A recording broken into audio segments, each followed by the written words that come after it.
اعوذ باللہ من الشیطان الرجیم، بسم اللہ الرحمن الرحیم۔ دوستو، آج کی اس لیگل ویڈیو میں ہم ارریگولر میرج کو ڈسکس کریں گے۔ یہ جو ارریگولر میرج ہوتی ہے، کون سی میرج ہوتی ہے؟ ارریگولر میرج جسے بے قاعدہ شادی بھی کہا جاتا ہے، جسے فاسد نکاح بھی کہا جاتا ہے۔ فاسد مطلب غلط یا خراب۔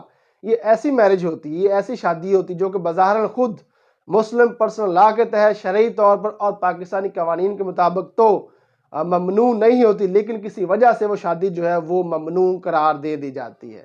اور اگر وہ وجہ جس وجہ سے یہ شادی ممنوع قرار دے دی جائے، اس وجہ کو ختم کر دیا جائے، تو پھر یہ جو شادی ہوگی وہ فاسد نکاح سے کنورٹ ہو کر ریگولرائز ہو جائے گی، باقاعدہ بن جائے گی، اور یہ جو نکاح ہوگا پھر درست نکاح تصور کر لیا جائے گا۔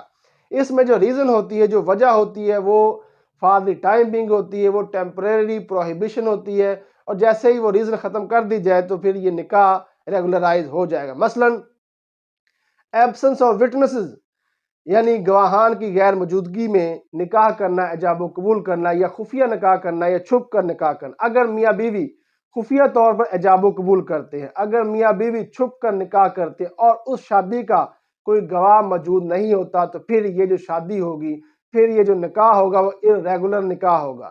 پھر یہ جو شادی ہوگی وہ فاسد شادی ہوگی، لیکن باطل شادی نہیں ہوگی۔ لیکن جب وہی میاں بیوی دو گواہان کی موجودگی میں ایجاب و قبول کر لیں گے، جن کے دو گواہان موجود پھر ہوں گے، پھر یہ جو نکاح ہوگا آٹومیٹیکلی ریگولرائز ہو جائے گا، پھر یہ جو نکاح ہوگا آٹومیٹیکلی باقاعدہ بن جائے گا، پھر یہ جو شادی ہوگی آٹومیٹیکلی ارریگولر میرج سے کنورٹ ہو کر ویلڈ میرج قرار دے دی جائے گی۔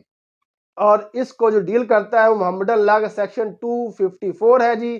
ہم وٹنسز کی بھی کچھ بات بتاتے چلے جائیں کہ مسلم پرسنل لاء میں جو نکاح میں وٹنس ہوگا، جو گواہ ہوگا، وہ مسلم ہوگا، وہ اڈلٹ ہوگا، وہ عاقل اور بالغ ہوگا۔ یعنی دو اڈلٹ میل وٹنسز کی موجودگی میں ایجاب و قبول کرنا ہوگا۔ اور اگر موقع پر دو اڈلٹ میل مسلم وٹنسز موجود نہیں ہیں، تو پھر ایک میل وٹنس اور 2 فیمیل وٹنسز کی موجودگی میں ایجاب و قبول کیا جا سکتا ہے۔